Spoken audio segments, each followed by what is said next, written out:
पोंगल नड़वातकल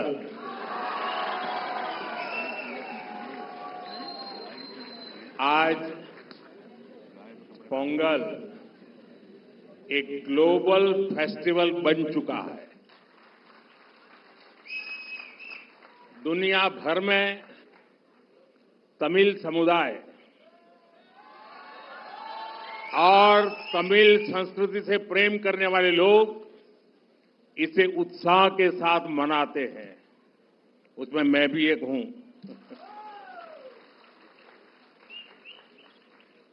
इस विशेष पर्व को आप सभी के साथ मनाना मेरे लिए सौभाग्य की बात है। हमारे तमिल जीवन में पोंगल एक सुखद अनुभूति की तरह है।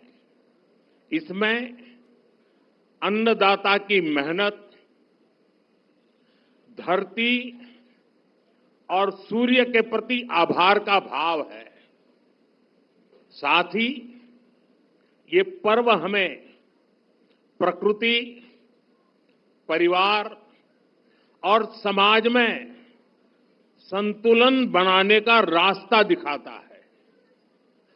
इस समय देश के अलग अलग हिस्सों में लोहड़ी, मकर संक्रांति, माघ बिहू और अन्य त्योहारों की भी उमंग है।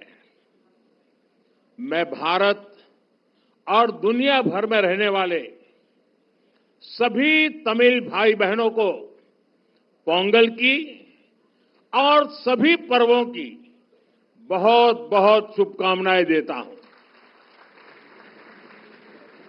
साथियों, वैसे मेरे लिए ये भी बहुत सुखद रहा है कि पिछले वर्ष मुझे तमिल संस्कृति से जुड़े कई कार्यक्रमों में शामिल होने का अवसर मिला। मैंने तमिलनाडु में 1000 साल पुराने गंगईकोंडा चोलापुरम मंदिर में पूजा की। वाराणसी में काशी तमिल संगमम के दौरान सांस्कृतिक एकता की ऊर्जा को पल पल उसके साथ जहां भी रहा मैं जुड़ा रहा, मैंने उसे महसूस किया। जब मैं पंबन ब्रिज के लोकार्पण के लिए रामेश्वरम गया था तो तमिल इतिहास की महानता का फिर एक बार साक्षी बना था। हमारी तमिल संस्कृति पूरे भारत की साझी विरासत है। इतना ही नहीं, पूरी मानवता की ये साझी विरासत है। मैं एक भारत श्रेष्ठ भारत की जिस भावना की बात करता हूं, उसे पोंगल जैसे पर्व और सशक्त बनाते हैं। साथियों, दुनिया की लगभग सभी सभ्यताओं में फसलों से जुड़ा कोई न कोई उत्सव मनाया जाता है। तमिल संस्कृति में किसान को जीवन का आधार माना गया है। तिरुकुरल में कृषि और किसानों पर विस्तार से लिखा गया है। हमारे किसान राष्ट्र निर्माण के मजबूत साथी है। उनके प्रयासों से आत्मनिर्भर भारत अभियान को बहुत मजबूती मिल रही है। केंद्र सरकार भी किसानों को सशक्त बनाने के लिए प्रतिबद्ध होकर लगातार काम कर रही है। साथियों, पोंगल का त्योहार हमें प्रेरित करता है कि प्रकृति के प्रति आभार केवल शब्दों तक सीमित न रहे, उसे हम जीवन शैली का हिस्सा बनाएं। जब ये धरती हमें इतना कुछ देती है, उसे संजोने का दायित्व भी हमारा है। अगली पीढ़ी के लिए मिट्टी को स्वस्थ रखना, पानी को बचाना और संसाधनों का संतुलित उपयोग करना सबसे जरूरी है। मिशन लाइफ, एक पेड़ मां के नाम, अमृत सरोवर जैसे हमारा अभियान इसी भावना को आगे बढ़ाते हैं।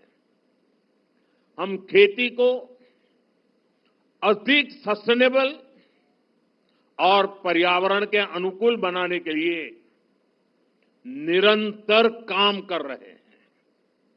आने वाले समय में सस्टेनेबल खेती के तरीके, वाटर मैनेजमेंट, मैं तो लगातार कहता रहा हूं, पर drop more crop, natural farming, agritech और वैल्यू एडिशन की भूमिका बेहद महत्वपूर्ण है। इन सभी क्षेत्रों में हमारे युवा नई सोच के साथ आगे बढ़ रहे हैं। कुछ ही महीने पहले मैं तमिलनाडु में नेचुरल फार्मिंग से जुड़े एक सम्मेलन में शामिल हुआ था, जहां मैंने देखा कि हमारे तमिल युवा कितना बेहतरीन काम कर रहे हैं। यानी प्रोफेशनल लाइफ की बड़ी बड़ी चीजें छोड़ करके वो खेत में काम कर रहे हुए मुझे मिले। मैं खेती से जुड़े अपने युवा तमिल मित्रों से आग्रह करता हूं कि वे सस्टेनेबल खेती में क्रांति लाने के इस अभियान का और विस्तार करें। हमारा लक्ष्य ये होना चाहिए कि हमारी थाली भी भरी रहे, हमारी जेब भी भरी रहे और हमारी धरती भी सुरक्षित रहे। साथियों, तमिल संस्कृति दुनिया की सबसे प्राचीन जीवित सभ्यताओं में से एक है। तमिल संस्कृति सदियों को जोड़ती है। वो इतिहास से सीखकर वर्तमान को आगे का रास्ता दिखाती है।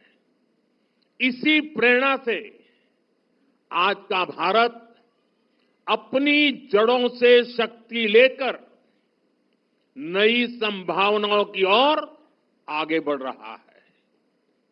आज पोंगल के इस पावन अवसर पर हम उस विश्वास को महसूस कर रहे हैं जो भारत को आगे बढ़ा रहा है।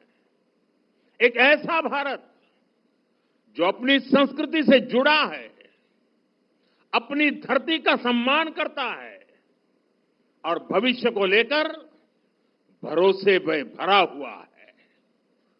इनिय पोंगल नलवा अकड़क्तुक्कल वाळगा तमिल वळगा भारतम। एक बार फिर आप सभी को पोंगल की बहुत बहुत बधाई, बहुत बहुत धन्यवाद। वणक्कम।